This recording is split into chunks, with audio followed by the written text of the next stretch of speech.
vous qui êtes dans la salle et surtout un grand bienvenue à ceux qui nous rejoignent en direct, en visio, en mondio visio. Merci à toutes et à tous de nous rejoindre. On est très heureux de vous accueillir. On est là réunis pour les 3e assises du mentorat. On a démarré vers 14h pour ceux qui étaient en présentiel avec notamment l'introduction de ces assises par Thibaut de Saint-Paul, qui est le nouveau directeur général de la JEPVA, et Mathieu Mocor, qui est le nouveau délégué interministériel à la jeunesse, et qui ont redit leur attachement au mentorat, à son développement et à son inscription dans l'ensemble des politiques publiques. Et à partir de cette introduction, on a été très studieux, puisqu'on est parti travailler 10 ateliers différents qui ont creusé, qui ont permis d'approfondir un certain nombre de thèmes autour de la question du mentorat, à la fois des organisateurs de mentorat et puis toutes les questions qui se posent à nous aujourd'hui pour pouvoir renforcer à la fois la qualité et l'inscription territoriale et l'articulation partenariale de ces actions de mentorat.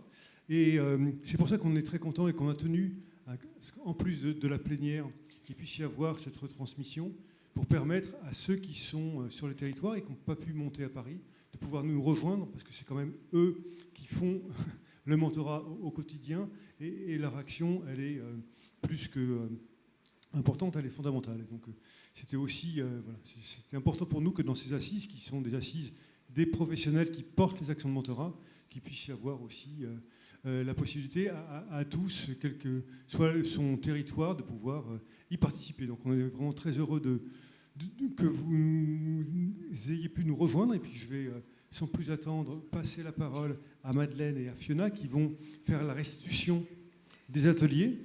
Et puis après, on va continuer. Et puis après, on va continuer jusqu'à l'arrivée de Madame la Ministre, Carole Grandjean, qui va aussi porter son regard sur le mentorat.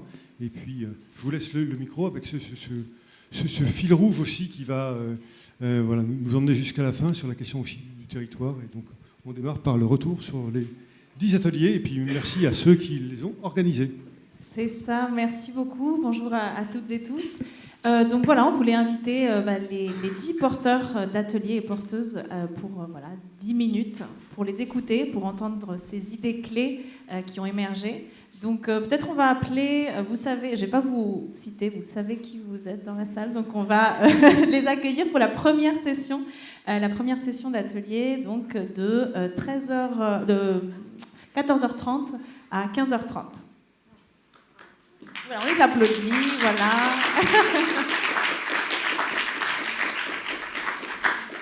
Et donc je vous propose, vous avez donc 1 minute chacune pour faire l'exercice. Et donc je vous passe le micro.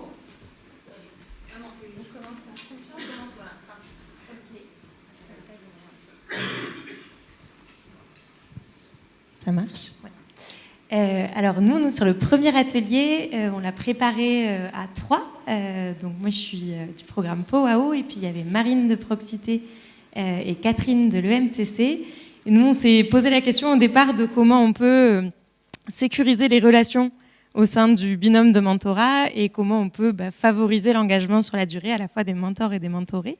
Et on a décidé, même s'il y a plein de facteurs qui jouent, de focaliser sur 2 facteurs en particulier. Comment on peut susciter puis conserver, alimenter la motivation, et comment on peut créer les conditions de la confiance au sein de ce binôme.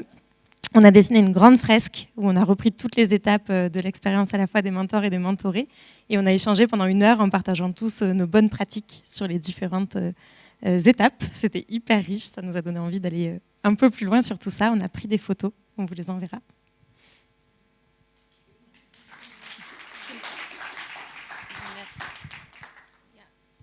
Il y a un petit écho dans le micro, je crois que c'est celui-là. Hein.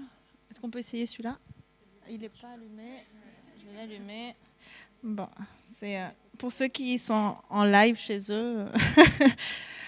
Hop, est-ce que ça marche ? Est-ce que celui-là il marche ? Tu peux tester ? Oui, il marche. Alors le deuxième atelier, c'est pas moi, donc. Alors avec Proxité, France Parrainage, l'ESA et la FEV, on s'est demandé pourquoi, comment et jusqu'où impliquer les parents dans le mentorat. D'abord, on a eu des avis contradictoires sur la nécessité ou non d'impliquer les parents et s'est posé la question des jeunes adultes. Ensuite, on a conclu que les parents sont un public bénéficiaire indirect du mentorat, qu'un mentorat inclusif devient une démarche de coéducation et que nos structures ont une responsabilité très importante dans l'implication des parents, que ce point ne peut pas reposer seulement sur le mentor, qui n'est pas un professionnel de l'éducation ou de la parentalité. Super, merci. Ensuite, c'est justement l'ENIT avec toi, Iman. Donc on était Unicité et Sport dans la ville. On a en fait décidé de co-construire un atelier autour justement du droit au mentorat, parce que quand on parle de droit au mentorat, c'est droit au mentorat pour tout le monde, pour toutes et tous, et notamment pour les jeunes pour lesquels c'est pas naturel d'aller vers le mentorat, les jeunes les plus éloignés, qui sont ni en formation, ni en études, ni en projet, ni en quoi que ce soit. Donc on a commencé en fait par un échange de pratiques entre nos deux associations qui faisaient déjà de l'aller vers ces jeunes pour savoir justement comment on les capte et comment on leur parle de mentorat, parce que la communication, c'est vraiment le premier point. Comment leur parler de mentorat, comment les convaincre que c'est quelque chose de bénéfique pour eux, parce qu'on en est convaincu. Donc ça, c'était le premier aspect. Le deuxième aspect, c'était comment préparer les mentors aussi à suivre des jeunes qui sont éloignés, parce que s'ils sont un peu en dehors de tous les dispositifs, c'est qu'il y a une raison et qu'il y a souvent un contexte général qui est un peu compliqué. Donc comment accompagner les mentors dans les formations, dans la formation continue, etc. Et nous-mêmes, en tant qu'association, comment on se positionne dans cette relation mentorale au départ pour la pérenniser. Et le troisième aspect, c'était comment faire durer le mentorat. Alors, pour ces jeunes-là qui sont parfois un peu compliqués à suivre, qu'on a du mal à suivre, comment faire en sorte que ce mentorat fonctionne, que la relation de confiance, elle s'établisse. Et la conclusion un peu qu'on s'est donnée, c'est que voilà, c'était un mentorat qui était surtout et avant tout basé sur la prise de confiance, sur le fait de booster leur estime de soi pour que cette relation mentorale et cette relation de confiance elle s'installe et pour qu'après on puisse travailler sur d'autres choses. Voilà, c'était super et je pense que c'est quelque chose qu'on va être amené à échanger dessus avec toutes les assos qui sont ici présentes. Merci Iman. Ensuite, c'est justement accompagner l'envie d'impact et d'entrepreneuriat social des jeunes avec le mentorat. Oui, bonjour à tous, Charlotte. Donc, c'était Live for Good qui a animé cette table ronde avec deux binômes de coach et de coachés. Le premier point qu'on a évoqué, c'était la sélection et les critères et l'humain autour de ça et la relation de confiance qu'il y a entre ces deux. Et le matching qui pouvait être la clé de réussite aussi de ce programme d'accompagnement à impact. Deux, c'est la partie du projet et qu'est-ce que l'entrepreneuriat social et à impact. Donc aussi évoquer cette partie-là. Troisième, c'est d'accompagner aussi bien dans l'être, le savoir-être, le faire et le savoir-faire et avoir cette rôle et posture de coach qui accompagne pour un résultat, enfin l'atteinte d'un résultat commun.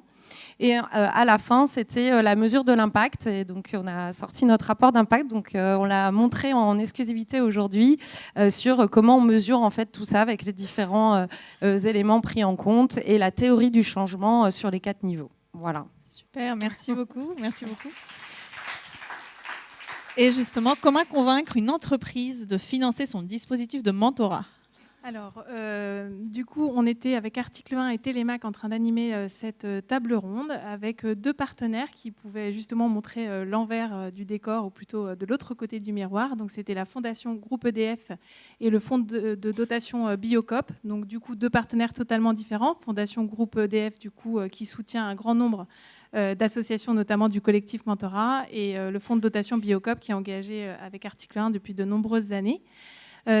Finalement, on est resté sur un échange plutôt entre pairs parce qu'on avait très envie d'échanger sur nos modèles économiques qui sont quand même très différents.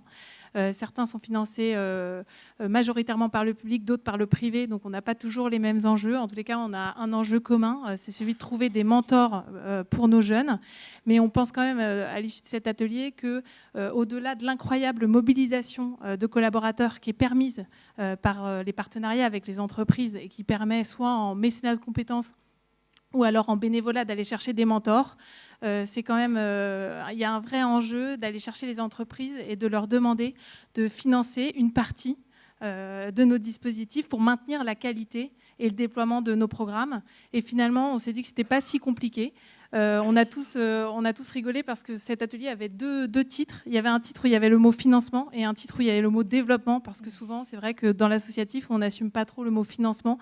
On a tous dans nos postes chargé de développement, responsable développement, alors qu'on va chercher des financements et que finalement, l'entreprise, ça ne lui fait pas peur. Il faut juste lui expliquer à quoi ça sert et qu'elle est tout à fait ouverte. C'est ce que nous ont montré du coup les deux témoins. Super.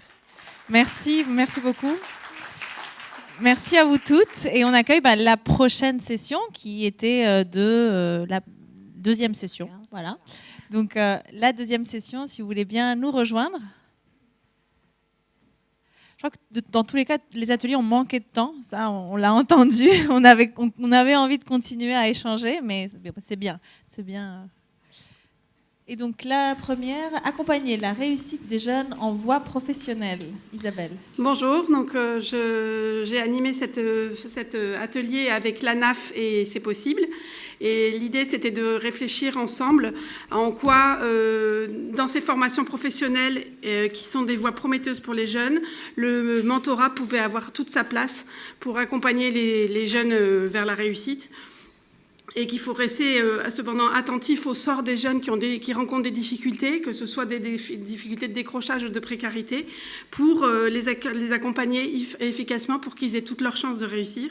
Et que finalement, c'est à 4, école, entreprise, mentor et mentoré, qu'on peut s'allier de façon stimulante pour permettre aux jeunes de trouver leur voie. Super, merci. Donc Julie, y a-t-il un âge pour être mentor ? Alors, il n'y a pas d'âge pour être mentor. Spoil. Comment se réunir autour des exemples de l'association Duo for a Job. On a co-animé Duo for a Job et Socrate cet atelier sur y a-t-il un âge pour être mentor ? Quel accompagnement pour quel mentor ?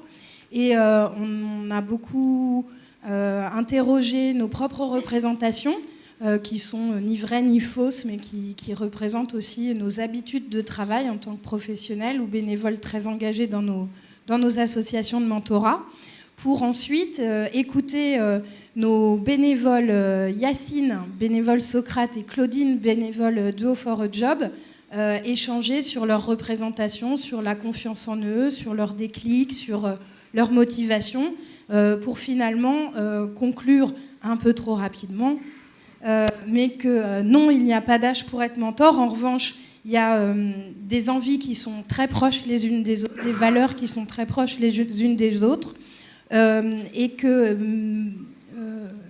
c'est pas forcément exactement là où on croit, mais il faut quand même qu'il y ait des programmes et des formations qui soient adaptés au rythme de vie et aux réalités de vie de chacun. En conclusion, on a commencé à se dire que si on veut que le droit au mentorat existe, comme disait notre invité de ce matin, qu'en levant la main, on pourrait trouver chacun un mentor, de toute façon, il faut voir plus large que nos représentations actuelles, et que donc les mineurs et nos seniors sont aussi des personnes auxquelles il faut penser. En revanche, on ne va pas essayer tous d'avoir des mentors de tous les âges et de toutes les conditions, mais que ce qu'il faut travailler, c'est notre fluidité entre nous, pour que chacun de nos mentors, quel que soit son âge, son envie du moment, trouve auprès de chacun d'entre nous sa future association qui l'accompagnera pour accompagner quelqu'un d'autre. Voilà.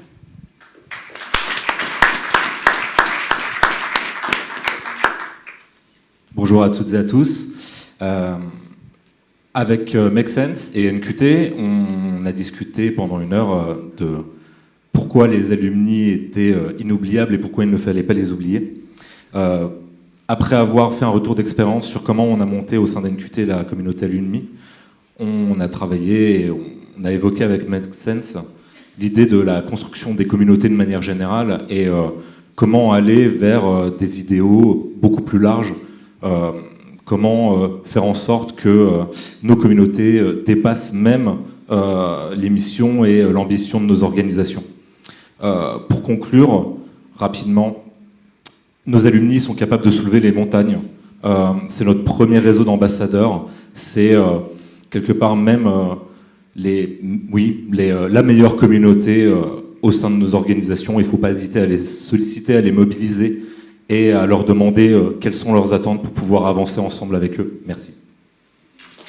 Merci beaucoup.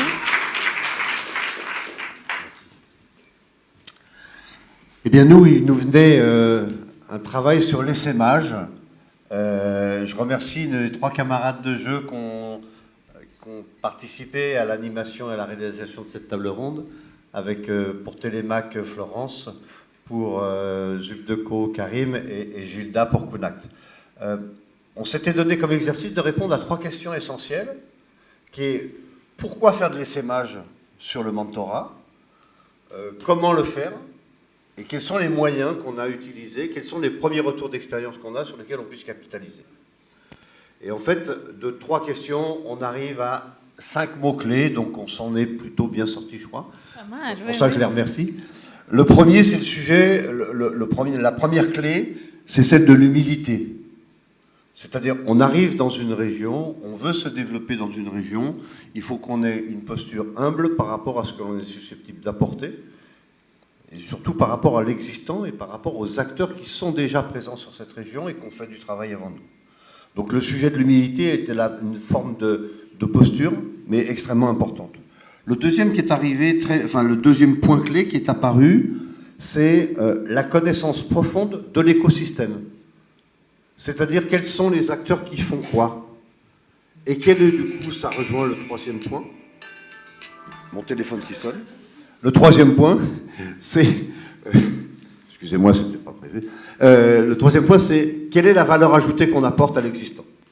Qu'est-ce qu'on va faire de plus qui va faire en sorte que l'écosystème avance plus vite sur notamment la thématique de l'entrepreneuriat, enfin du mentorat d'entrepreneuriat qu'on partage.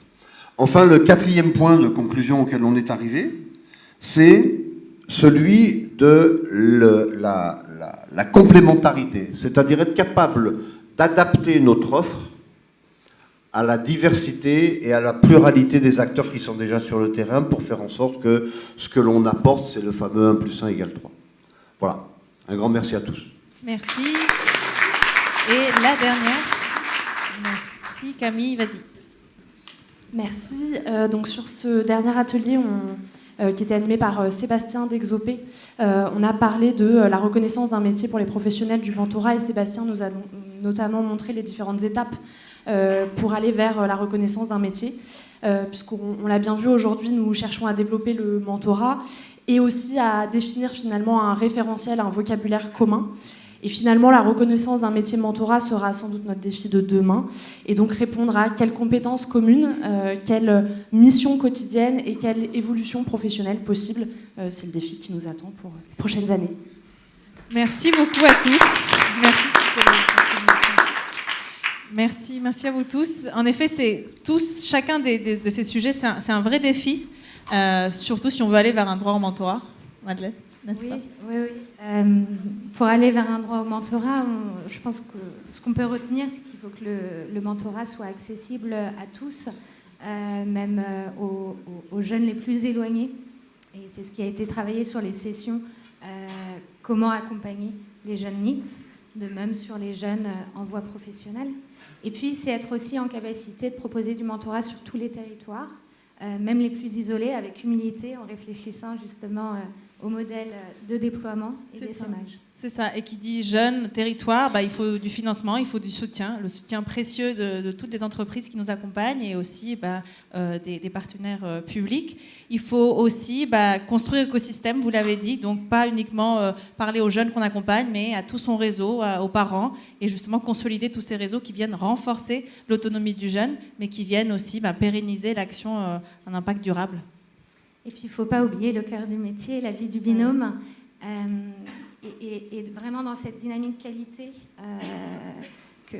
qu'on mène en fait tous les jours, continuer à répondre aux attentes, prendre en compte les besoins et aussi l'envie d'agir de nos binômes. Et puis finalement, pour finir sur la reconnaissance du métier mentorat, c'est aussi une manière de reconnaître la qualité du travail que nous menons en fait tous les jours auprès de ces binômes. voilà, tout ce qui est cette ingénierie de projet. C'est ça. C'est ça, merci Madeleine. Ouais, tous les comptes rendus vont être envoyés par mail, donc à votre adresse mail quand vous vous êtes inscrit, et vont être aussi publiés sur le site lementorat.fr. Et c'est des chantiers que tu connais bien, Madeleine, et que tu vas continuer à porter aussi au sein du collectif, avec Irma aussi qui a rejoint l'équipe. Donc merci à toutes les deux pour tout le travail que vous faites tous les jours. Merci. Et donc, on l'a vu, chacun de ces ateliers, c'est un vrai défi pour les assos, pour nous tous, tous les jours. Et quand on parle de défis, on parle aussi d'objectifs communs, d'envie de faire ensemble, envie de continuer à réfléchir ensemble. Et pour ça, j'appelle Sarah Durieux, qui est experte en activisme et en mobilisation citoyenne, parce qu'on aimerait partager justement l'échange avec vous.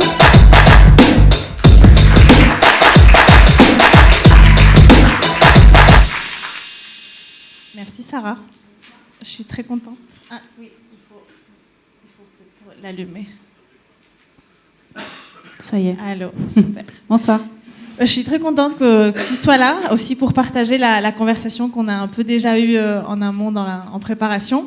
Tu es donc formatrice et tu es aussi consultante, experte en activisme, en mobilisation citoyenne, et tu t'intéresses notamment à des associations, à des regroupements d'organisations comme le nôtre.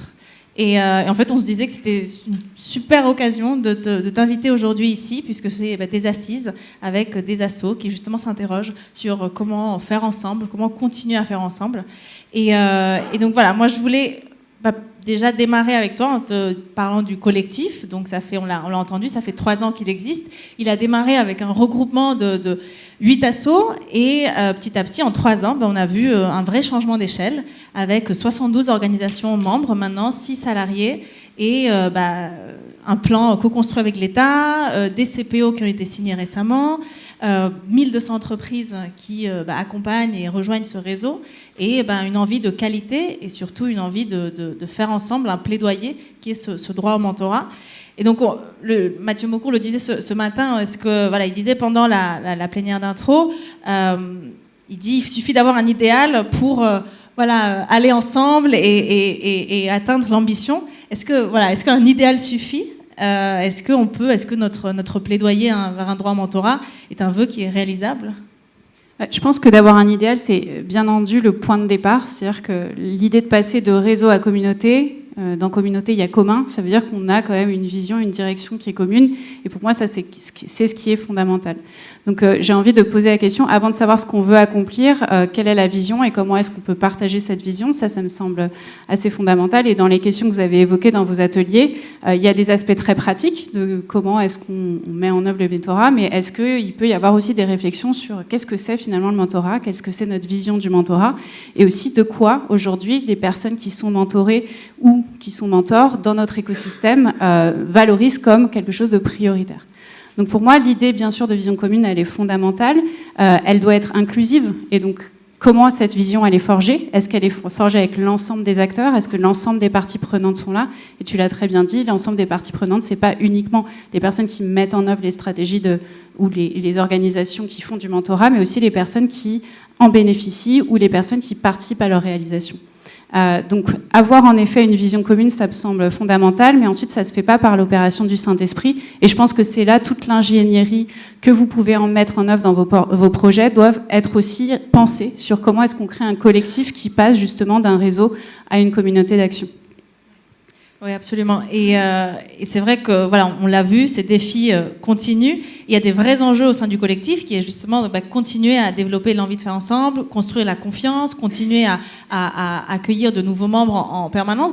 Et on l'a vu, je pense que les annonces de ce matin annoncent aussi qu'il va y avoir un réseau et des moyens qui vont être investis dedans. Toi qui t'intéresses justement beaucoup au community organizing, est-ce que tu peux nous donner des exemples d'écosystèmes semblables aux nôtres ou qui peuvent nous inspirer et qui ont réussi ? D'abord, peut-être, combien de personnes dans la salle ont déjà entendu ou savent ce qu'est le community organizing pour être sûr qu'on part de la même... Quelques personnes. Ouais. Du coup, je vais peut-être faire rapidement. Oui, vas-y, tu fais bien. Alors, c'est vrai qu'on reparle de ce mot en termes anglais parce que du coup, on a l'impression que c'est quelque chose de nouveau, c'est quelque chose de très ancien qu'on pratique beaucoup, y compris en France depuis longtemps. Finalement, le community organizing, c'était passé de l'idée d'une organisation syndicale dans le cadre du travail à une organisation collective dans le cadre d'un territoire donné. Donc c'est Saul Alinsky, qui est une des personnes qui a réfléchi à cette pratique-là, qui se disait comment est-ce que dans une communauté territoriale, on peut faire se rencontrer des gens pour leur faire définir quel est leur intérêt commun et s'organiser pour construire du pouvoir collectif et porter du coup leur plaidoyer et leurs demandes auprès des pouvoirs publics notamment, mais aussi auprès d'entreprises. Donc le community organizing, c'est de l'organisation collective qui a une visée de changement, et c'est bien la différence entre créer une communauté, par exemple, je ne sais pas si vous avez des passions ou des choses que vous avez envie de partager avec des gens. Là, c'est vraiment une idée politique de comment est-ce qu'on peut porter des changements. Et le cœur du community organizing, il y a quelques ingrédients importants, mais la première chose qu'on dit toujours, c'est en fait les personnes qui sont concernées sont au centre. C'est la différence entre avoir une dynamique qui est impulsée de l'extérieur de cette communauté à une dynamique qui est impulsée par les personnes concernées. Le deuxième élément qui est très important, on utilise ce mot et je vais faire encore un anglicisme, mais je vous prie de m'excuser, c'est l'idée de people before project, donc les gens avant le projet. Et ça me semble être vraiment la clé de voûte d'un community organizing qui fonctionne, c'est-à-dire est-ce qu'on a des gens qui non seulement se connaissent, mais se reconnaissent, développent un lien de confiance qui est suffisamment fort pour arriver justement à déterminer un plaidoyer commun ou quelque chose qui va leur permettre d'avancer ensemble. Donc pour reprendre ta question sur qu'est-ce que le community organizing, quelles sont les manières de faire, moi je pense qu'il y a quelque chose qui est assez fondamental dans l'idée de travailler sur un collectif comme le vôtre, c'est d'arriver à prendre le temps de se connaître. Et je vais vous donner des exemples parce que je pense qu'une des barrières principales à la collaboration entre les gens, c'est le manque de focus commun, mais c'est aussi peut-être une approche qui n'est pas, vue comme mutuellement positive ou avantageuse pour tous. Je vais dire ça comme ça. Donc comment est-ce qu'on sort finalement d'une logique de plusieurs projets qui sont les uns à côté des autres à une logique commune?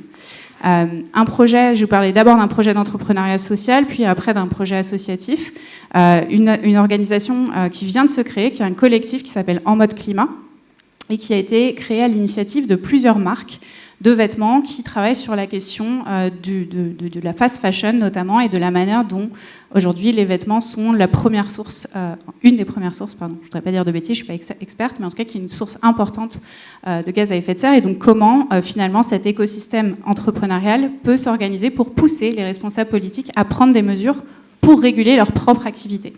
Donc au départ, on peut se dire que c'est des personnes qui potentiellement sont même en concurrence dans cet espace puisqu'ils vendent des vêtements sur le même genre de positionnement. Et en même temps, ils ont pris le temps de cette rencontre, ils ont pris le temps de ces échanges pour se dire finalement il y a quelque chose qu'on a en commun. C'est qu'on pense que nous, on a beau être le fer de lance de la transition écologique dans le milieu du vêtement, on sait très bien qu'on n'aura pas d'impact si on n'amène pas avec nous l'ensemble des acteurs de la filière, et donc on va se structurer en collectif pour porter ce plaidoyer. Donc regardez si vous voulez En Mode Climat, et je pense que c'est assez intéressant de voir qu'on pense toujours que des collectifs se créent parce qu'il y a forcément des intérêts absolument communs, absolument directs. Aussi, dans des logiques entrepreneuriales qui peuvent être vues comme concurrentielles, on peut créer du commun pour faire du plaidoyer. Puis un deuxième exemple, si tu me donnes l'autorisation. Oui, tu as le je sais que le timing est court, mais plus pour donner dans une logique aussi associative. Il y a quelques années de ça, je travaillais à l'époque à change.org, qui est une plateforme de pétition en ligne, et on avait une dizaine de pétitionnaires qui avaient... Non, elles étaient 7, pardon, je suis un peu ambitieuse. 7 pétitionnaires qui avaient chacune lancé des campagnes sur des sujets très précis. Donc il y avait une pétitionnaire qui s'appelle Fatima Benomar, qui avait lancé une campagne sur le harcèlement de rue, une autre pétitionnaire qui avait lancé une campagne sur la question de la prise en charge des violences sexistes et sexuelles, qui s'appelle Caroline de Haas. Je ne vous fais pas la liste, mais en tout cas, il y avait toutes ces pétitionnaires qui avaient chacune de leur côté mené des campagnes.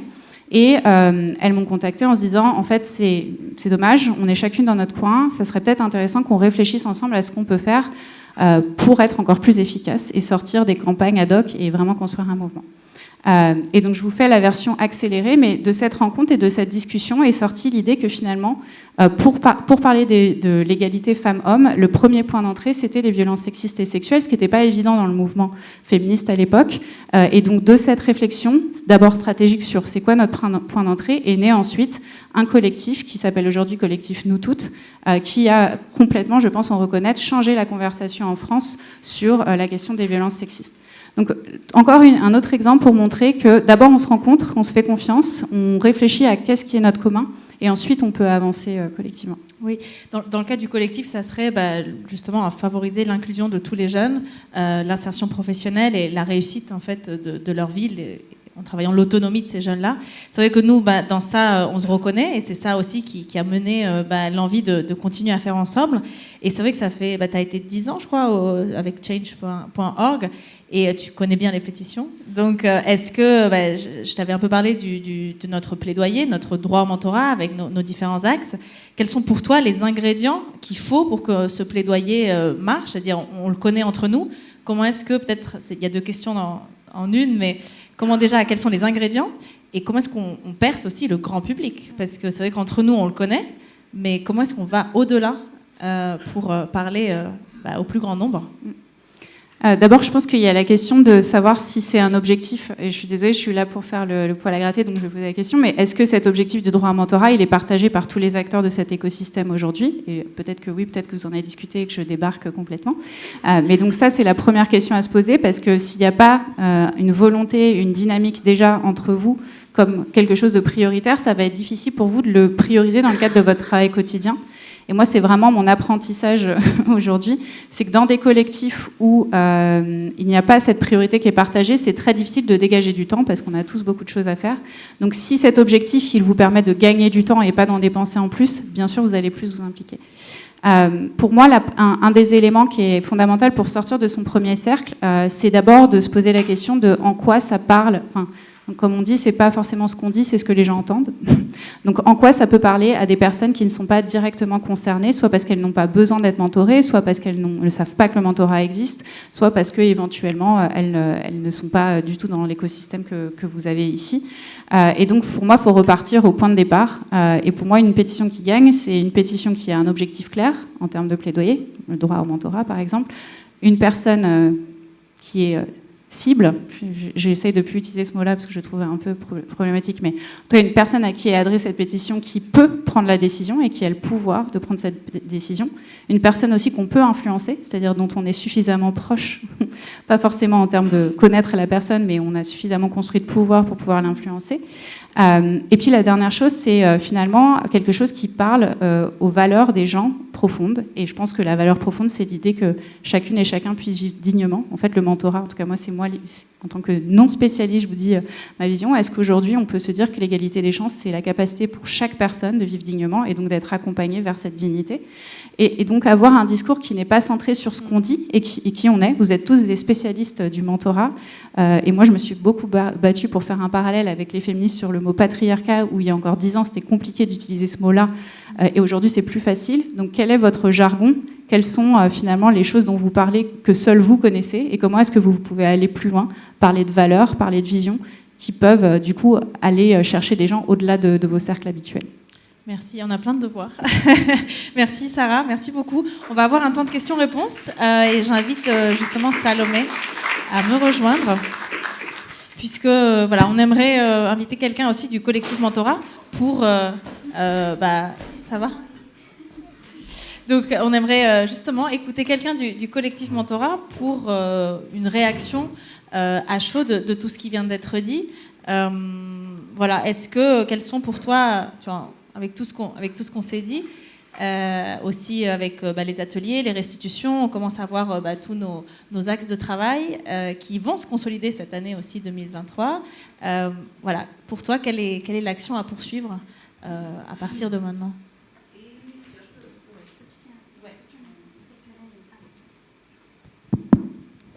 Bonjour à tous et à toutes que je n'ai pas encore vues.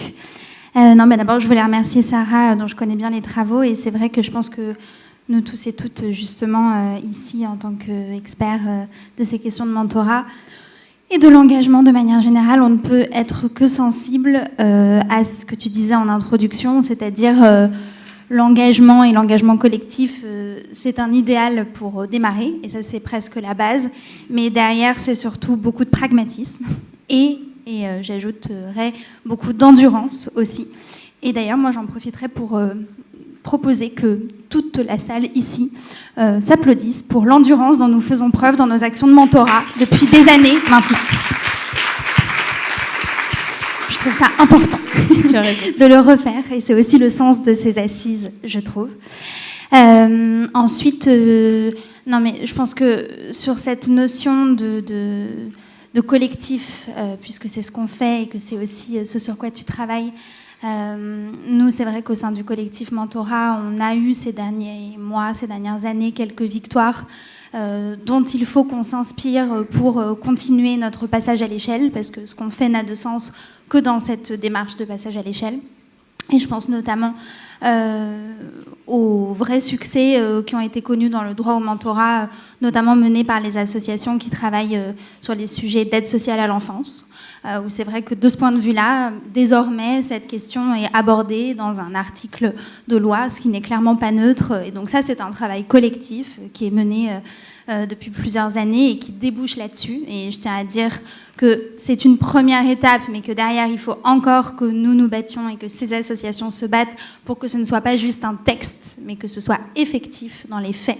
Et ça, c'est aussi notre quotidien quand une politique publique démarre, qui tient potentiellement un peu compte de telle ou telle notion, de bien vérifier qu'il ne s'agit pas que de la communication, mais que derrière, ça se transforme et que c'est transformé et transformateur pour nos bénéficiaires qui sont nombreux avec leurs particularités sociales, géographiques, comme c'était évoqué en amont de cet échange, donc premièrement. Deuxièmement, et ça tu le disais aussi un peu, et ça a été beaucoup dit, toute la question de l'impact systémique. À nouveau, il est question de collectif là-dedans, et je pense que c'est vraiment le sens de cette journée, mais ce qu'il faut bien comprendre, c'est que nous nous battons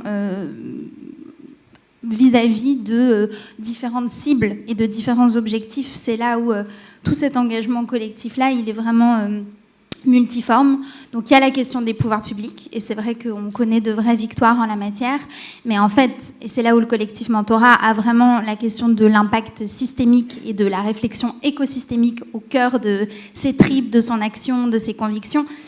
Oui, il y a les pouvoirs publics, mais il y a aussi les entreprises, et on a vu beaucoup d'entreprises partenaires aujourd'hui, et puis la semaine dernière à Sciences Po, présentes sur ces sujets, donc entraîner les entreprises avec nous, et qu'elles nous entraînent aussi, et qu'il y ait une espèce de cercle vertueux en la matière, la société civile, donc nous, mais aussi d'autres structures qui ne connaissent pas encore le mentorat et qu'on essaie d'entraîner, d'inspirer, de faire monter en compétences. La question des parents, la question de tous ces acteurs avec qui il importe de faire système, et donc faire collectif et collectivité, parce que, et ce sera peut-être mon dernier point là-dessus, en réalité, ce qu'on cherche à faire, et je pense que chacun d'entre nous le vit au quotidien dans son travail, c'est accompagner des jeunes individuellement, 100, 300, 500, 1000, 10 000, 100 000, 200 000, ok. Ça, c'est bien, mais ce n'est certainement pas à la hauteur de l'enjeu. C'est vraiment tout le sens de nos histoires de changement d'échelle qui nous rendent fous à l'échelle individuelle, à l'échelle de nos associations et à l'échelle du collectif. Comment changer d'échelle, comment passer à l'échelle. Et donc, comment certes accompagner quelques centaines de milliers de jeunes, super, mais surtout faire changer la société. Alors, ça a l'air un peu naïf et un peu idéal dit comme ça, mais c'est vraiment de ça dont il est question. Et donc, faire changer, prendre les problèmes à la racine, s'attaquer à ces racines-là et faire changer les mentalités, faire en sorte que le droit au mentorat et le mentorat, ça ne soit pas juste un délire d'initié où entre nous, on est très content parce qu'on en parle, mais que ce soit dans le langage commun, un réflexe classique, que tout le monde y ait droit, que nos métiers soient reconnus, valorisés, que vos métiers soient reconnus et valorisés. Et donc voilà, je dirais que autour de ces points, ce qui est clair, c'est qu'on avance, mais qu'on est encore loin des résultats finaux, et que c'est aussi ça qui nous motive. Et c'est ça. Merci beaucoup. Merci beaucoup à toutes les deux. C'est super. Merci. Je vous propose de passer le micro s'il y a des questions. C'est l'occasion de les poser. On a quelques minutes. Voilà, qu'on vous voit. Est-ce qu'il y a des questions dans la salle ? On a aussi les personnes qui nous suivent en live. Je ne sais pas si vous avez des questions à la maison, des commentaires ou des réactions aussi vis-à-vis de comment est-ce que vous sentez votre rôle dans le collectif, votre travail au quotidien. On le sait, c'est une année avec beaucoup d'exigences en chiffres. Et voilà, c'est le moment aussi de se reposer, de se recentrer, de réfléchir à ce qu'on a envie de faire ensemble. Oui. Est-ce qu'on a un petit micro ?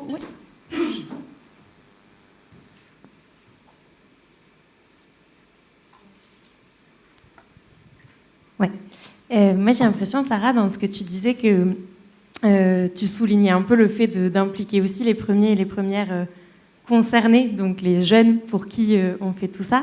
Est-ce que toi, parce qu'on s'est constitué un peu entre professionnels, associations, est-ce que toi, tu as des conseils? Est-ce que tu as des points de vigilance sur le fait de continuer à avancer un peu à deux vitesses? Qu'est-ce qui, selon toi, pourrait nous aider à être vraiment tous dans ce grand mouvement, pas que les pros d'un côté et les jeunes de l'autre, et enfin tous les acteurs qu'on a cités? Ouais, comment on inclut les jeunes dans tout ça, ouais.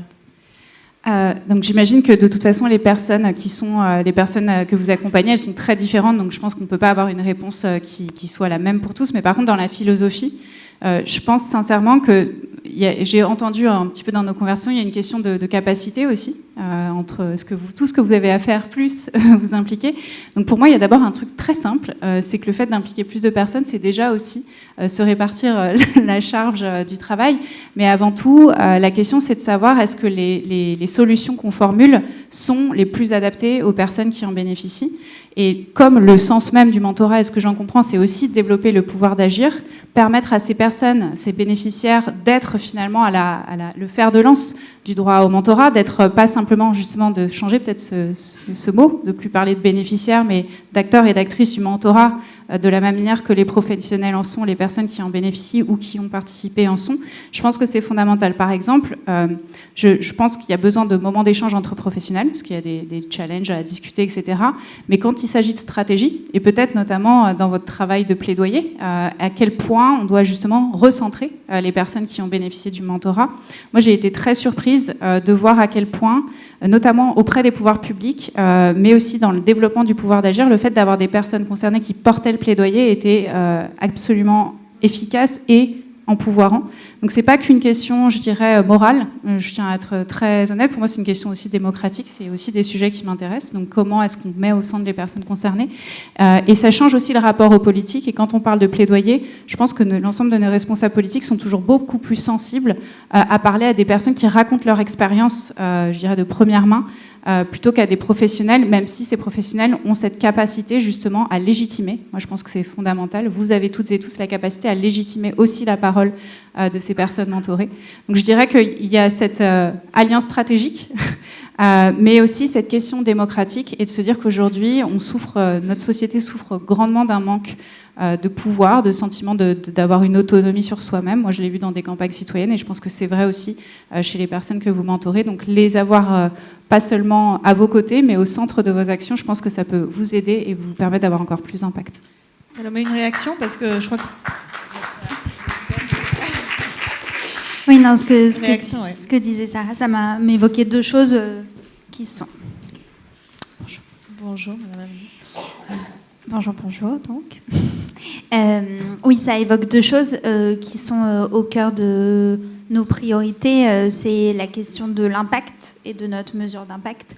C'est-à-dire que ce que tu disais sur bien mesurer l'efficacité du dispositif pour être sûr qu'on n'est pas déconnecté des réalités des jeunes, réalités qui évoluent sans cesse, réalités qui évoluent aussi en fonction des territoires, en fonction des situations sociales des jeunes et de leurs familles. Donc cette question de la mesure d'impact, à la fois au sein de chaque association et à l'échelle du collectif, c'est clair qu'elle nous occupe et qu'il ne faut jamais qu'on la perde de vue. Je ne crois pas que ce soit le cas. Et deuxièmement, toute la question finalement du retour d'expérience des jeunes eux-mêmes et des alumni. Et c'est là où on revient sur la discussion en amont de cet échange, mais ce sont nos premiers ambassadeurs et ils ont une façon de raconter les choses, de raconter la réussite de leur mentorat, la façon dont leurs mentors ont pu changer leur vie, qui n'est pas que de la com, parce que de toute façon, de fait, ils n'auraient pas envie de témoigner s'ils ne sentaient pas vraiment les choses. Oui, vraiment des histoires qui ne sont pas juste de jolies images ou de jolis spots télévisés. Absolument, merci. Il y a une question, je crois, sur le chat. Alors, il y a plusieurs questions. Il y a notamment une question de Martin qui dit « Aujourd'hui, comment faire émerger la question du mentorat comme un droit et une mission collective dans une société rencontrant tant d'autres difficultés? Comment faire comprendre aux non-spécialistes que le mentorat peut être une réponse à une partie de ces difficultés ?» Christophe? Non, je plaisante.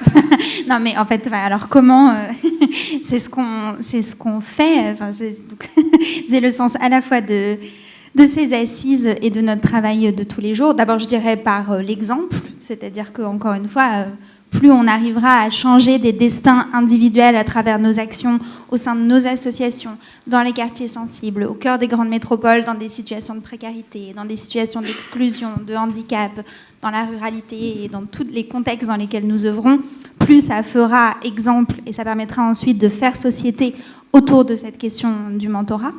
Et puis, je pense que, et c'est là où ça rejoint ce que tu disais, Sarah, il y a une façon de chercher à donner le pouvoir aux gens en étant mentorés, et je suis assez sensible à ce que tu dis sur la question de bénéficiaires, qui est un peu une facilité de langage de parler de nos bénéficiaires, mais qui ne dégage sans doute pas exactement ce qu'on veut dire, et c'est un bon exercice que de chercher des synonymes plus libérateurs que ce terme-là, et en permettant à chaque personne qui le souhaite de devenir assez facilement mentor, en lui donnant les bons outils pour le faire, en l'encadrant suffisamment, mais en lui laissant la liberté pour le faire, en ayant le bon suivi, les bons outils, les bons process, les bonnes personnes en interne pour suivre ce mentorat-là.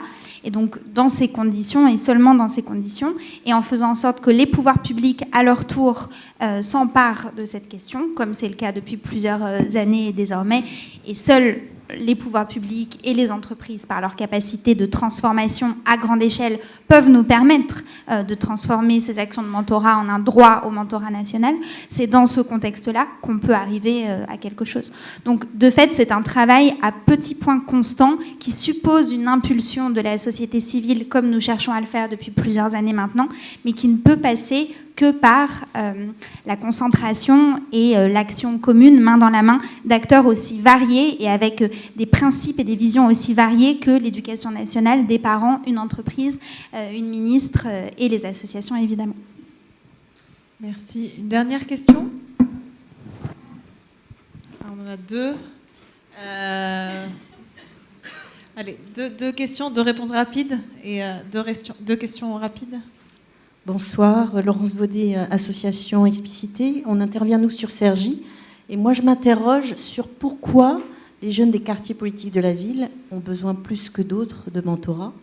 Donc, il y a aussi, je pense, une approche globale à avoir. Il ne faut pas non plus que le mentorat soit une rustine par rapport à des politiques peut-être qui n'intègrent pas tous les jeunes et toutes les populations qui devraient être intégrées de fait. Vaste sujet.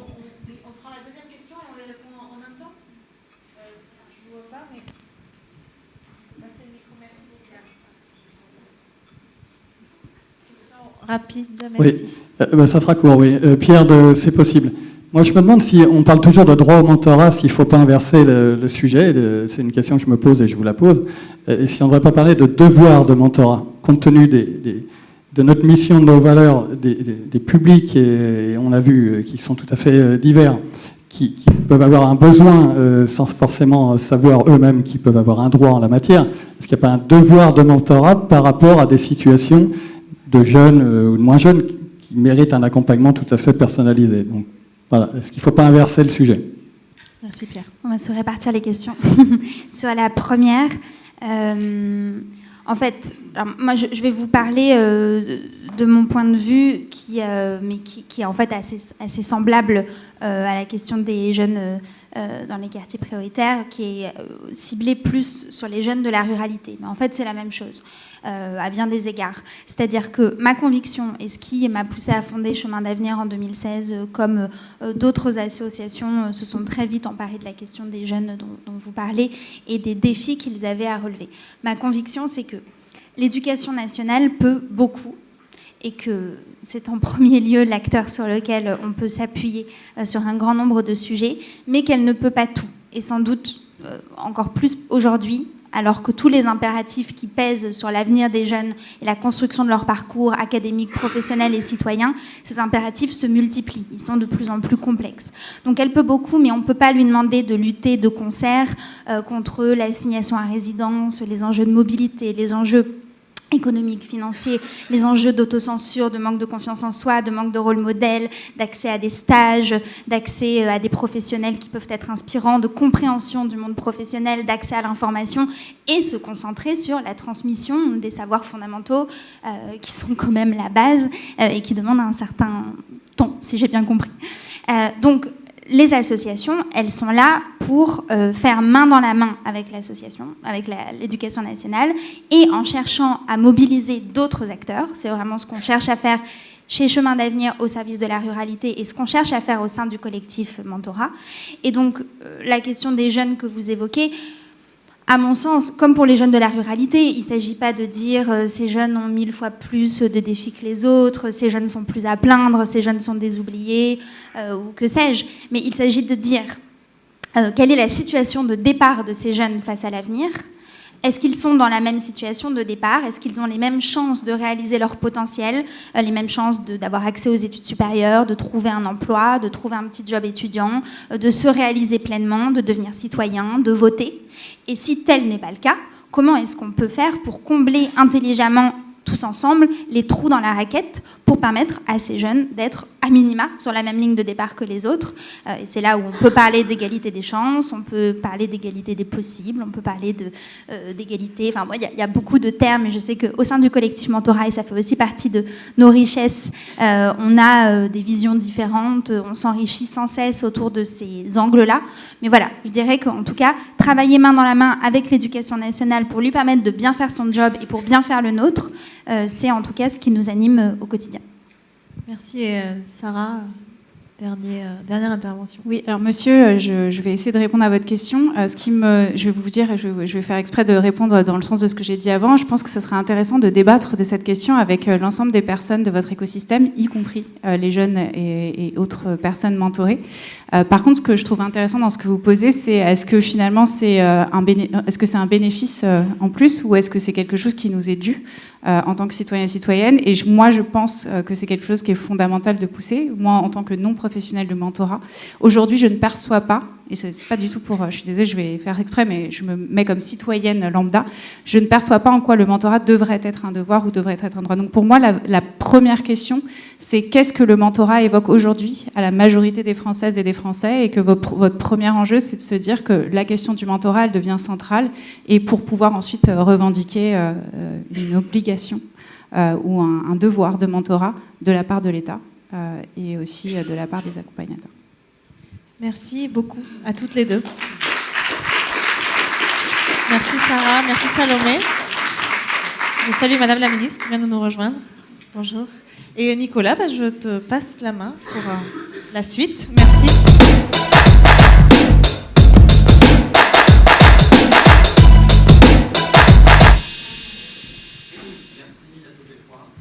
Merci à toutes les trois. Merci Madame la Ministre de votre présence. Alors Christophe parlait tout à l'heure de Washington.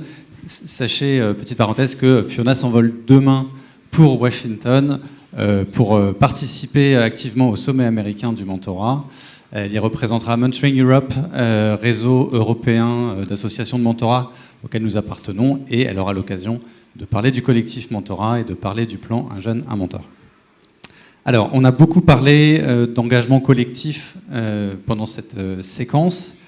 Là, notre objectif, c'est de décliner cette ambition d'engagement collectif, mais à l'échelle territoriale cette fois, parce qu'il y a cette communauté d'acteurs à l'échelle nationale que nous représentons. Mais depuis les débuts du collectif Mentorat, toute notre ambition, c'est que ces engagements trouvent leur réalisation à l'échelle territoriale, partout en France, parce que c'est une des conditions évidemment nécessaires pour aller vers un droit au mentorat pour tous les jeunes qui en ont besoin.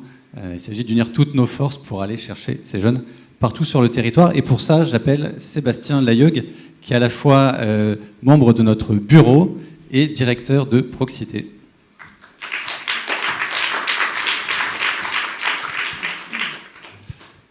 Alors Sébastien, donc on souhaite depuis 3 ans maintenant s'emparer de ce sujet des synergies territoriales. Une première question, pourquoi? Qu'est-ce qui rend nécessaire le fait que nos associations coopèrent à l'échelle territoriale?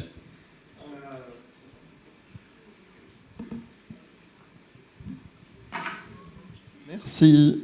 Bonjour à toutes et à tous. On vient beaucoup d'en parler. En fait, c'est cet enjeu de pourquoi traduire notre action au niveau territorial. C'est finalement pourquoi œuvrer ensemble aujourd'hui et comment traduire en fait tout ce qu'on porte et tout ce qu'on a envie de faire de manière très concrète sur les territoires. Et pourquoi en fait territorialiser? C'est aussi pour toucher les jeunes en fait que l'on veut cibler.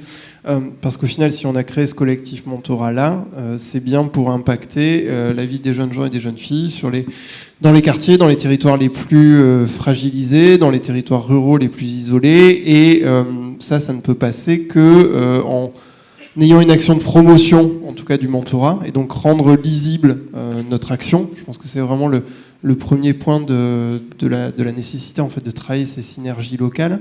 C'est pouvoir aller les chercher, ces jeunes-là aussi, et donc du coup s'adresser aux bons interlocuteurs, au bon endroit, au bon moment, en faisant comprendre à quel point ce collectif, ce n'est pas qu'un lieu de plaidoyer, mais c'est aussi un lieu en fait, où on est capable d'interagir ensemble pour aller chercher plein de jeunes en fait, avec des parcours de vie et des besoins différents, et ensemble en fait, aller répondre à ces problématiques et aux besoins qu'ils rencontrent. Et le troisième point de pourquoi faire synergie et pourquoi territorialiser, c'est aussi parce que du coup, en travaillant ensemble, on sait que on a la possibilité du coup de renforcer notre action, de mutualiser certaines ressources et du coup de faire un vrai passage à l'échelle au niveau territorial, en évitant aussi de trop se diviser, de tous partir en fait en ordre dispersé et du coup en risquant d'avoir un impact parfois négatif sur les jeunes que l'on cible. Est-ce que tu peux donner quelques illustrations concrètes de coopération à l'échelle locale ou d'acteurs qui nous poussent à agir ensemble ? Alors, du coup, quand on parle de synergie locale, il y a toujours ce côté, est-ce que c'est pas un peu un vœu pieux? Est-ce que c'est pas, du coup, quelque chose qu'on porte, mais qui est difficilement matérialisable? Et Sarah nous l'a rappelé, je pense que le premier enjeu, c'était de se connaître et d'apprendre à se parler. Et c'est ce qui s'est passé. Du coup, au début du collectif Mentorat, le premier niveau d'action collective qu'il y a eu, c'était apprendre qui fait quoi, comment est-ce que les différentes associations composant le collectif Mentorat sur le territoire agissent, avec qui. Et la première matérialisation, ça a été des choses toutes simples, comme dans les Mentor Impact Day qu'on a fait dans un certain nombre de territoires, dans les Hauts-de-France, à Toulouse. Ça a été des rencontres des clubs locaux, ça a été partagé un verre et tout bêtement en fait discuté. Et puis tout naturellement, en fait, par la suite, ça est un peu monté en puissance. Et c'est monté en puissance peut-être autour de 3 sujets un peu fondamentaux. L'identification des jeunes, comment est-ce qu'on peut les cibler, comment est-ce qu'on peut les identifier quand on veut faire un vrai passage à l'échelle, quand on a envie de massifier comme c'est le cas au sein du collectif Mentorat, comment est-ce qu'on va les chercher chez ces jeunes-là? Et finalement c'est ce qui s'est passé. Donc ça s'est passé en Normandie avec un collectif dans lequel la FEV, Chemin d'avenir, Proxité se sont retrouvés. Il y avait du coup dans les Hauts-de-France une action qui a été menée aussi pour sensibiliser du coup les pouvoirs publics à ce qu'est le mentorat et comment on peut travailler ensemble. Et je crois qu'on aura ce collectif qui réunit Télémac, la FEV, Article 1, Proxité, l'ESA, NQT et je pense que j'en oublie malheureusement. Oui, une douzaine au total. Ils nous attendent, on va les rejoindre. Ce qui est toujours un peu risqué du coup de se lancer dans cette longue liste quand on a plus de 60, quand on est plus de 60. Mais en tout cas, du coup, ça a été une action extrêmement concrète. Et puis, aujourd'hui, on voit se dessiner en fait aussi un enjeu de se mettre ensemble en fait pour parler à des interlocuteurs qui sont les entreprises.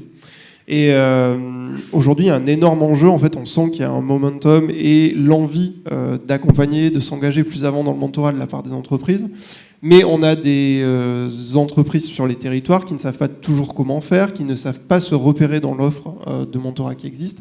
Et finalement, être capable de leur parler d'une seule voix et de leur expliquer qu'est-ce que vous avez envie de faire et voilà comment vous pouvez le réaliser avec nous et voilà les publics que vous pouvez cibler au travers en fait, des associations qui sont ici réunies. C'est, je pense, un des axes de transformation et en tout cas de synergie qu'on peut mettre en place. Et le dernier point, sur la question du sourcing, c'est les établissements scolaires en premier lieu qui nous demandent mais quelle est la différence entre vos associations? quel type de public vous êtes capable d'accompagner. Et on voit bien, et notamment en fait c'est le cas dans les Hauts-de-France et dans certains territoires, si on est capable en fait d'aller voir un rectorat en expliquant voilà en fait comment à nous tous on cible en fait une diversité publique, les filières pro, les filières techno, filières générales, les jeunes en décrochage, les jeunes qui sont prêts à être décrochés, les locomotives, et voilà ce qu'on peut apporter comme solution. Je pense que ça clarifie en tout cas pour les équipes pédagogiques, vraiment la manière dont ils peuvent interagir avec nous. Merci Sébastien. On va... Alors, on va poursuivre cette discussion avec une illustration très concrète grâce à nos collègues du collectif Mentorat Hauts-de-France qui nous attendent en duplex depuis quelques minutes. Voilà, bonjour à toutes et à tous.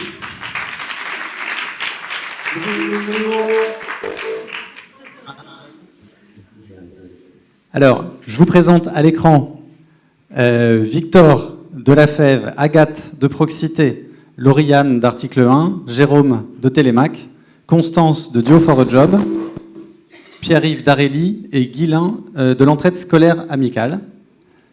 À vous 7, sachez que vous avez face à vous 150 de vos collègues, salariés, bénévoles de nos associations, mais également à peu près autant ou plus, je n'ai pas exactement le chiffre, qui nous suivent en visio. Merci beaucoup d'être disponible pour répondre à ces quelques questions et illustrer très concrètement ce que ça donne, la coopération à l'échelle d'une ville, d'un département, d'une région. Alors, peut-être première question, ça fait déjà 3 ans à peu près que vous travaillez ensemble. Comment ça a pu émerger voilà. Qu'est-ce qui a donné l'impulsion de départ à cette dynamique? Bonjour à tous, je suis Jérôme de Télémac. Alors, initialement, la démarche a été faite par la métropole européenne de Lille, qui a eu un intérêt à nous réunir, notamment pendant la crise sanitaire, où on a tous piloté l'opération mentorat d'urgence. Et puis ensuite, ça a suivi un peu la création du mentorat national avec les 8 assos fondatrices, et on s'est réunis régulièrement pour coordonner notre action. Et cette coordination a pris un peu un tour définitif avec l'organisation du mentorat priorité en septembre 2021, porté à la fois par la ville de Libé, la BNT et voilà, et on s'est tous réunis dans un lieu pour présenter le mentorat au plus grand nombre.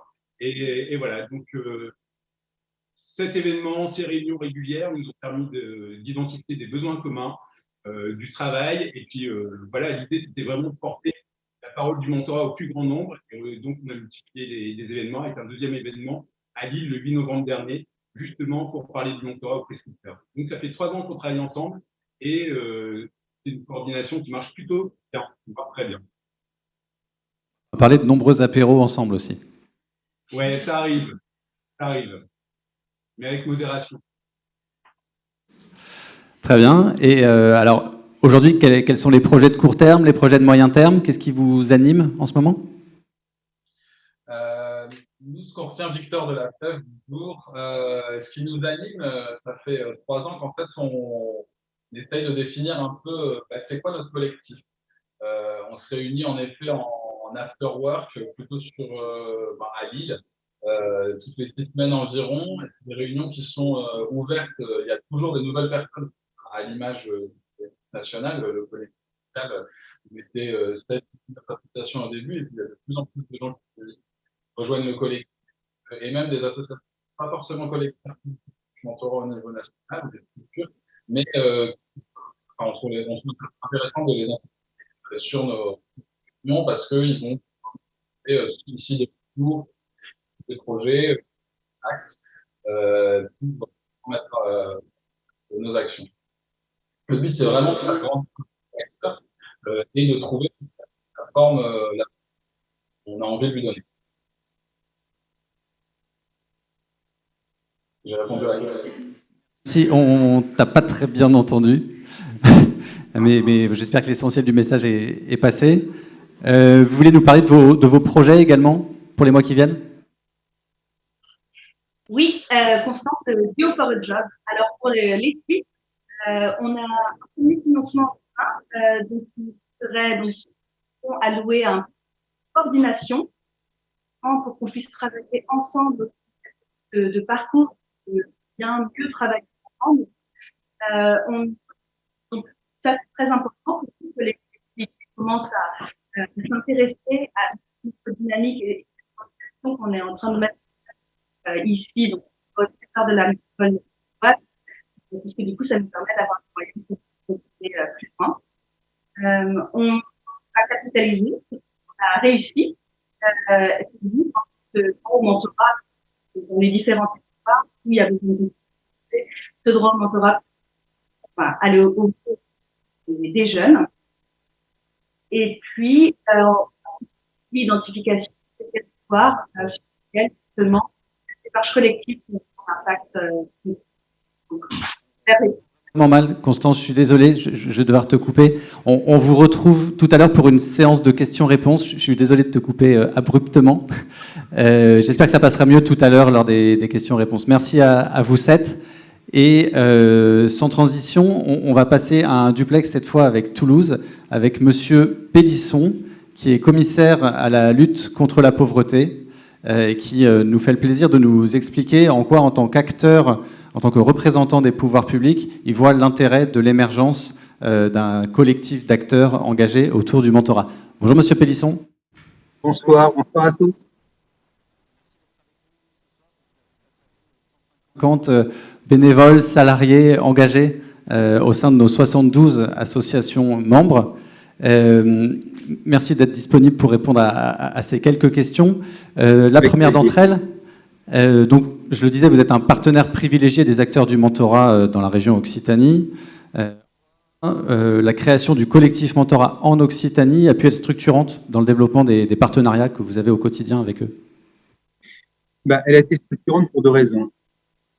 La première raison, c'est que je suis en charge de 5 axes dans le cadre de la stratégie de lutte contre la pauvreté, 52 actions, 900 associations dans 13 départements. Et donc, très important pour moi de pouvoir, en effet, avoir des collectifs qui sont des interlocuteurs uniques, qui alors, peuvent venir tous ensemble, évidemment, me rencontrer, mais qui me permettent de simplifier le paysage et de pouvoir travailler avec des interlocuteurs que je connais. Vous m'entendez ou pas? Oui, très bien, merci. Parfait, parfait. Voilà, donc ça, c'est la première raison. La deuxième raison, c'est qu'en effet, pour moi, ce sont des occasions de coopération non seulement entre acteurs du collectif qui s'étaient constitués avant de venir me rencontrer la première fois, mais également de coopération avec moi, avec des partages d'informations, le fait qu'il n'y ait pas de concurrence, mais plutôt une synergie, avec le fait que chaque association va avoir des bénévoles qui vont avoir des feelings différents. On peut penser par exemple à certaines associations qui vont plutôt accompagner des collégiens, d'autres des lycéens, d'autres des étudiants et d'autres peut-être des jeunes en projet d'insertion professionnelle. Et puis, dernier avantage, c'est une relation plus continue puisqu'on se téléphone avec la déléguée régionale du collectif pratiquement toutes les semaines. On se voit très régulièrement en réunion. Merci. Et alors, quel intérêt vous voyez à cela pour la bonne marche et le bon développement du plan Un jeune, un mentor à l'échelle régionale? D'abord parce que j'ai entendu tout à l'heure les échanges et je partage 1000 fois. Moi, je suis un haut fonctionnaire très engagé. Je suis mentor depuis un certain nombre d'années déjà. Et je vois que notre plan de développement, il est à la fois très ambitieux, il est prudent, parce que naturellement, il ne faut pas aller plus vite que la machine et que la croissance des associations ne doit pas non plus les mettre en difficulté. Mais donc, je suis effectivement très, très demandeur, même parfois insistant. C'est moi qui les pousse à aller plus vite et plus loin. Il y a beaucoup de besoins. Il y a beaucoup de besoins, notamment en Occitanie. Et donc, j'essaye aussi d'articuler ce travail du collectif avec des dynamiques existantes. On peut penser par exemple au Crous de Toulouse qui a une résidence ambition réussite dans laquelle on essaye de lever les freins à la réussite universitaire des étudiants boursiers. Je pense à une dynamique qui est en préparation avec l'université de Perpignan qui vise justement à essayer de favoriser le collectif entre étudiants eux-mêmes pour prévenir le décrochage post-bac. Donc effectivement, tout ça pour moi fait partie d'une stratégie d'égalité des chances qui doit tenir tous les maillons de la chaîne, de sorte à ce qu'on puisse avoir un effet de levier sur la réussite scolaire, universitaire et dans l'insertion de tous nos jeunes. Merci beaucoup, Monsieur Pélisson. Et on vous retrouve bientôt en Occitanie. À bientôt.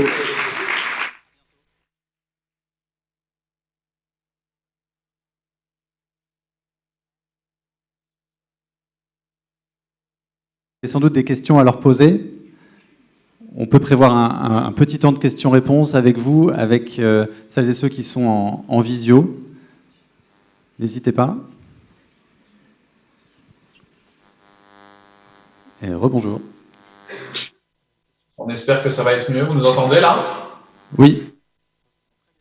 Il y a une question sur le chat de Léa qui dit « On a vu que le collectif Mentorat naît localement grâce à une impulsion des pouvoirs publics. Comment fait-on quand il n'y a pas cette impulsion ?» Et la question est partagée par d'autres personnes en ligne. Ouais, moi je peux répondre un petit peu, ça va dans la suite de ce que je voulais dire tout à l'heure. Est-ce que vous m'entendez toujours dans la salle? C'est mieux, super. Merci Victor. Par rapport à ça, en effet, nous, ce qu'on voit, c'est qu'on a un accord politique de plusieurs institutions qui disent oui, allons-y, le droit au mentorat, c'est important. D'avoir ce soutien-là, c'est quand même un peu nécessaire. Nous, c'est ça qui nous a permis de nous lancer, d'avoir des contacts sur la métropole européenne de Lille, dans la mairie de Lille, dans la mairie de Roubaix, pour les premiers concernés, qui nous ont permis de dire mais rassemblons-nous. Moi, j'ai plusieurs interlocuteurs en même temps.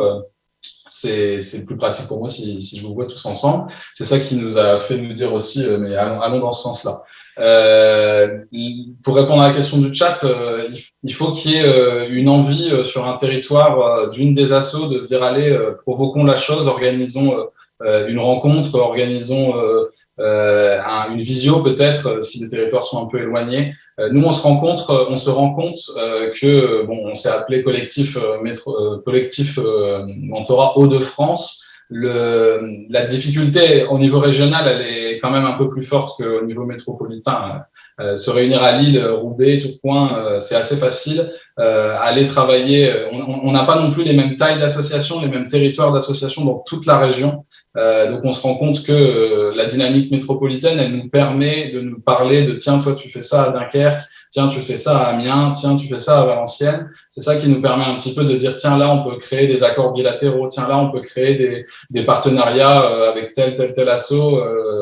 Et voilà, il faut trouver un peu la manière de se rassembler régionalement pour ensuite détricoter tout ça au niveau local. Merci. Merci à vous. À très bientôt. On se retrouve dans les jours qui viennent. Et pour conclure, je laisse maintenant la parole à Christophe.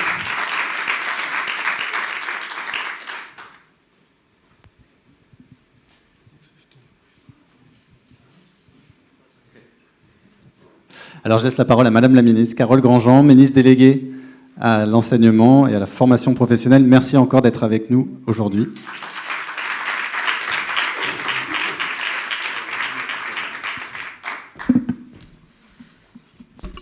Comme vous voulez, c'est vous qui m'invitez. Mesdames et messieurs, en vos grades et qualités, j'ai bien retenu la leçon dispensée par Sébastien et effectivement, je ne vais pas m'aventurer dans le listing de vous toutes et tous, mais en tout cas, laissez-moi vous dire peut-être, chers alliés du mentorat, on a besoin de vous pour transformer l'essai partout en France sur l'ensemble des territoires. Et donc, merci vraiment pour votre fort engagement. Très heureuse de venir clôturer cette édition 2023 des Assises du mentorat qui, je crois, célèbre cette société du mentorat à laquelle nous aspirons tous. Je crois aussi qu'il est temps pour moi de vous adresser en ce mois de janvier, qui est aussi le mois du mentorat, tous mes meilleurs vœux de santé et d'épanouissement. Nous avons besoin de votre santé et de votre engagement. Donc, meilleurs vœux pour cette année 2023, meilleurs vœux de santé, d'énergie, d'envie, d'audace aussi pour aller encore une fois au plus près de chacun des jeunes. Je voudrais avant toute chose vous remercier infiniment, chacune et chacun, pour votre formidable travail, votre engagement au quotidien en faveur de l'avenir de nos jeunes. Je crois que ça a été largement dit par l'ensemble des interlocuteurs aujourd'hui. C'est une petite pierre qui est à chaque fois posée et qui fait qu'on fait chemin ensemble, un chemin sociétal qui me paraît extrêmement puissant, qui est celui aussi de se dire que chacune et chacun des jeunes en France a le droit d'avoir effectivement cette main tendue, ce partage d'expérience, cette bienveillance qui fait que nous avançons collectivement ensemble. Vous nous aidez partout en France à créer finalement ces conditions de ce partage d'expérience, cette condition de cette allée ensemble vers une société plus juste. Et cette action, ce dispositif Un jeune, un mentor, qui a pour vocation de devenir le réseau de celles et ceux qui n'en ont pas, prend tout son sens quand on a effectivement de grands défis vis-à-vis de la jeunesse. C'était les mots du président de la République, le réseau de celles et ceux qui n'en ont pas, lors du lancement de ce programme qui vise à donner aux jeunes les clés de la réussite. Vous l'avez compris, une des missions qui va être la mienne en tant que ministre en charge de l'enseignement et de la formation professionnelle, c'est de mieux faire réussir les jeunes, ceux qui passent par la voie professionnelle, ceux qui passent par l'apprentissage, et puis ces jeunes adultes, mais j'ai envie de dire tous ces actifs qui s'emparent de la formation professionnelle pour se former tout au long de leur parcours professionnel et se maintenir, évoluer, progresser, faire des transitions dans l'emploi. Je voudrais vraiment vous féliciter toutes et tous pour qui êtes réunis aujourd'hui pour ces assises, pour faire passer à l'échelle un jeune, un mentor, ce plan Un jeune, un mentor qui nécessitera, dans le cadre de l'ensemble de nos chantiers, de pouvoir effectivement compter sur vous partout, encore une fois, et peut-être plus largement encore. Je parlais tout à l'heure du lycée professionnel, mais cette réforme du lycée professionnel qui vise à accompagner, je le dis encore une fois, un tiers des lycéens en France passe par la voie professionnelle. Et pour moi, c'est un vrai défi qui est celui de dire que ces lycéens professionnels, aujourd'hui, sont plus en échec que les autres lycéens. Plus en échec, pourquoi ? Parce que 2/3 des décrocheurs viennent du lycée professionnel. Plus en échec aussi parce que, alors qu'ils sont diplômés, et en dehors de ceux qui poursuivent leurs études, seul 1 sur 2 s'insère dans l'emploi à l'issue de son CAP ou de son baccalauréat professionnel. Et nous pouvons constater aussi certaines fragilités de ces élèves, des fragilités sociales. Voilà, on a parlé de cela tout à l'heure, mais un indice qui effectivement démontre très clairement que les jeunes de lycée professionnel sont plus issus de milieux sociaux plus défavorisés. Aussi des jeunes qui ont donc moins de réseaux, et ont plus de difficultés à trouver un stage, à trouver une insertion professionnelle, un projet aussi de poursuite d'études, et pour lesquels on va vraiment avoir besoin d'un élan sociétal extrêmement fort, et donc nous aurons particulièrement besoin de vous. Je suis absolument convaincue des bénéfices du mentorat pour les jeunes, pour qu'ils puissent tirer profit de ces témoignages, de cette main tendue, de ce partage d'expérience. Encore une fois, de cette idée que nous n'avons pas toutes les réponses, mais peut-être qu'on peut faire un chemin de réflexion ensemble. Et c'est, je crois aussi ça, que ce partage d'expérience sur le monde professionnel, de se dire que nous ne savons pas tout, mais nous pouvons partager des choses et que nous pouvons nous questionner ensemble. Et c'est formidable de pouvoir se dire que nous pouvons nous questionner ensemble, que au fond déjà se questionner c'est bien, que se questionner c'est leur droit aussi, qu'ils ont le droit de se dire de quoi est-ce que j'ai envie. Voilà, moi, qu'est-ce que j'ai envie ? Est-ce que j'ai envie effectivement de m'insérer professionnellement à l'issue de mon bac pro ou de mon CAP ? Est-ce que j'ai envie de poursuivre des études ? Si oui, lesquelles ? Quel sens je veux aussi donner à ma vie ? Voilà, quel est l'engagement que je souhaite aussi donner dans ma vie ? Vous en avez un, ils en auront, j'espère, un eux aussi, et peut-être en ont-ils d'ailleurs déjà. Et donc c'est vraiment pour moi un puissant facteur d'égalité des chances. Tout à l'heure, Salomé l'a rappelé, mais cet engagement dans le mentorat, c'est aussi transmettre quelque chose à quelqu'un d'autre et être en participation à un projet de société qui vise à cette égalité des chances pour certains jeunes qui n'ont pas les bons réseaux, qui n'ont peut-être pas les bons codes ou qui n'ont pas la bonne adresse. Il faut savoir que Les jeunes de lycée professionnel sont plus jeunes qu'auparavant. Souvent, ils sont mineurs parce qu'on ne redouble plus autant qu'avant. Et donc, ces jeunes, plus jeunes, qui n'ont pas forcément les codes, auront aussi besoin de vous. Mais je ne m'arrête évidemment pas à eux. Les apprentis, les jeunes qui font des études, les jeunes de lycée général et technologique ont aussi besoin de vous parce que le mentorat, finalement, c'est la main qu'un citoyen, qu'un collaborateur d'entreprise ou que chacun d'entre nous pouvons tendre envers notre jeunesse. Et c'est bien sûr une transmission de compétences sociales, profondément altruiste, gratuite évidemment et désintéressée, sans rien attendre en retour que vous proposez. Et donc c'est ce trait d'union entre les générations qui fait vivre une solidarité intergénérationnelle entre les jeunes et nos aînés que je tiens aujourd'hui à souligner. Ces coopérations de terrain, vous en avez eu là un exemple avec les Hauts-de-France ou l'initiative toulousaine, c'est effectivement extrêmement important de la porter à l'échelle locale, où elles trouvent pleinement leur sens. On a parlé de ça aussi, de comment est-ce qu'on donne du sens à cette transmission pour lutter finalement contre cette inégalité de destin de départ et promouvoir la réussite éducative et lutter contre le décrochage scolaire, un des gros enjeux sur lesquels je souhaite absolument engager mon ministère. Le gouvernement, vous le savez, il soutient votre action. Il soutient le collectif Mentorat qui bénéficie d'un soutien financier de 2,4 millions d'euros dans le cadre d'une convention triannuelle. Et c'est pour moi extrêmement important que nous travaillions de concert, j'ai envie de dire en alliés. Évidemment, clairement, votre puissance de ce collectif va nous permettre aussi de répondre à cette question que vous vous posez du droit au mentorat ou devoir de mentorat. Mais cette question du droit ou du devoir, elle va nécessairement passer par cet enjeu de territorialisation, parce que ça doit être partout, aussi bien à Vesoul qu'au Muy, qu'à Rennes, qu'à Bordeaux ou à Paris, bien sûr, mais c'est partout, sur l'ensemble des territoires, qu'ils soient ruraux ou urbains, que les jeunes doivent pouvoir effectivement être accompagnés. C'est deux constats qui apparaissent nettement.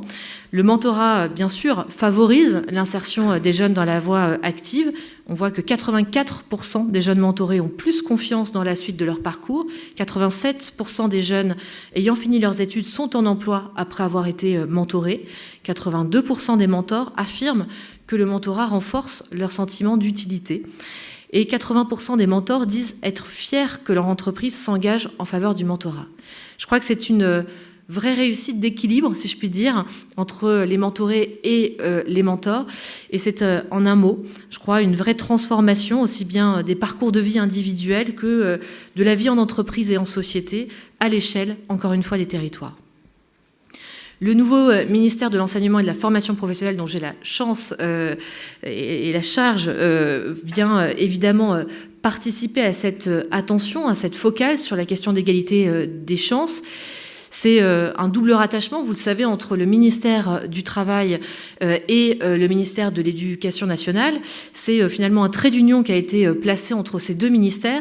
Ça a du sens. C'est celui, évidemment, de participer à créer des voies de réussite véritablement choisies par les élèves et leurs familles, qui soient reconnues et valorisées, que nous souhaitons promouvoir. C'est celui de donner ce trait d'union entre l'école et l'entreprise, entre la formation et le travail, entre la formation initiale et la formation continue. Pour moi, 3 objectifs clairs viendront guider l'impérieuse nécessité de réformer les lycées professionnels qui, d'ailleurs, ont été rappelés par ses vœux à la nation par le président de la République.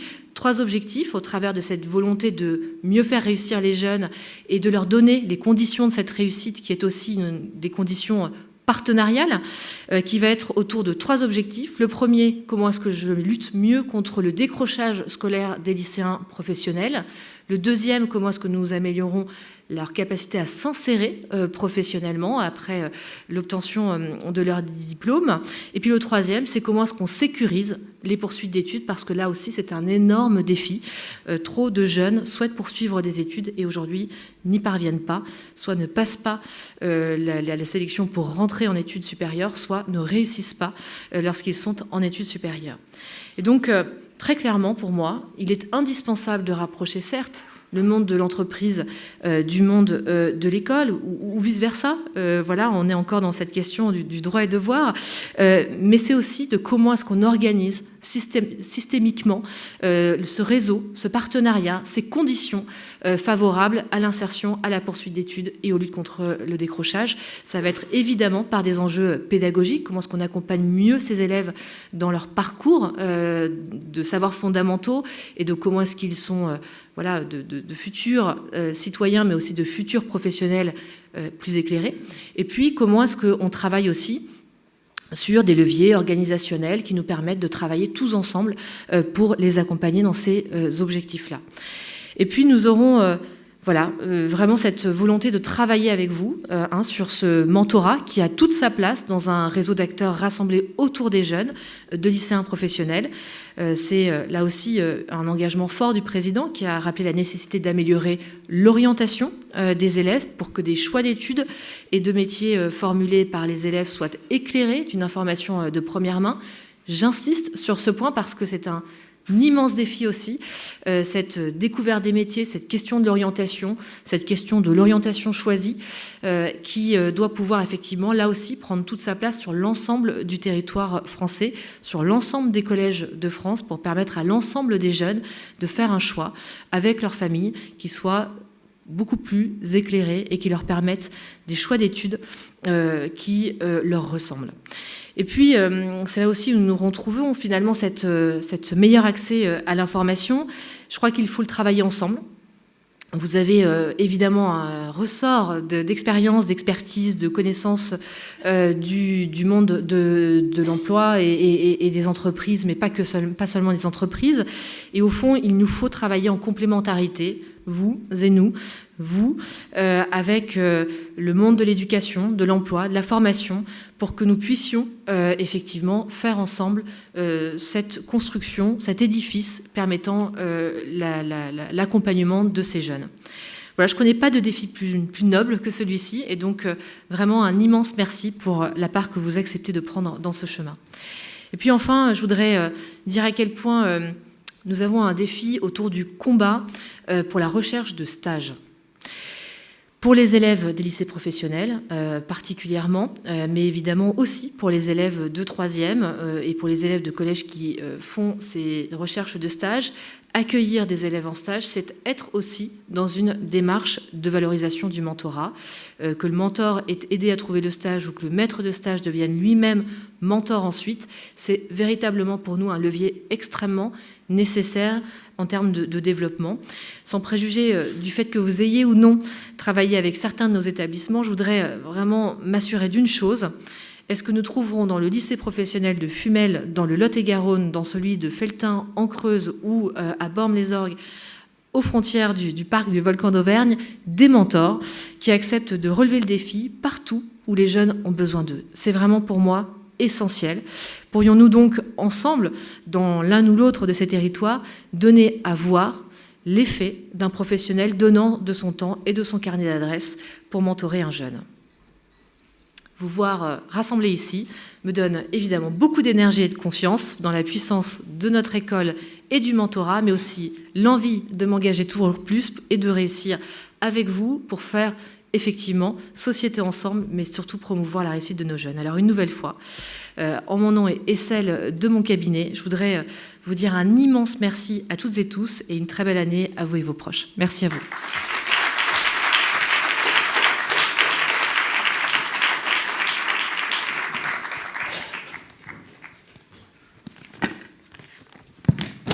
Merci beaucoup, Madame la Ministre, pour vos mots. Je vais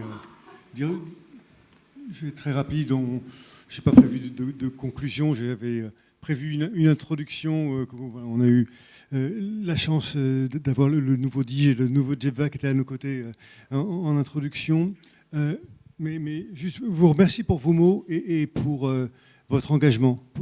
On s'est fait maintenant plusieurs fois qu'on se croise, à chaque fois qu'il est question d'inégalité, d'ambition aussi pour nos jeunes, on se croise et c'est important pour nous, pas mesurer l'importance que ça a à la fois le travail qu'on fait bien sûr ensemble et dans les constructions de plans qu'on peut porter ensemble, mais aussi le regard et les mots que vous portez sur ce qu'on fait. Et moi j'étais très touché par ce que vous avez dit, et je retiendrai aussi quelque part aussi le regard que vous avez eu sur le mentorat et votre définition du mentorat. Moi j'ai bien aimé que voilà, le mentorat, ce n'est pas apporter toutes les réponses, c'est se poser les questions ensemble. Et cette définition, pourtant j'ai pas mal de définitions du mentorat dans ma besace, je n'avais pas celle-là, si vous permettez, je la prendrai aussi. Donc merci pour ce don.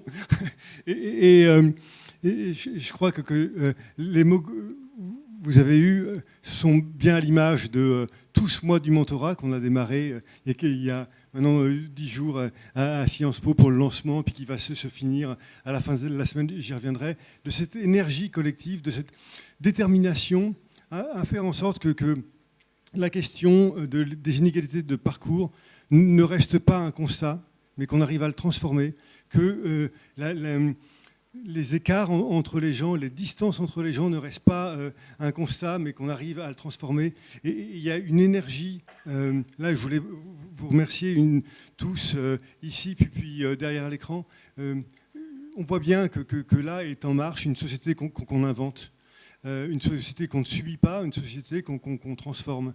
Et je voulais vous remercier pour cette énergie-là, et aussi, et c'était vraiment très présent cet après-midi, le professionnalisme qu'on met dans le développement de ce mentorat. Parce que, bien évidemment, les mentors sont bénévoles, et c'est ça qui fait la richesse et la complémentarité avec d'autres acteurs du territoire, mais aussi, il y a des professionnels qui organisent ce mentorat.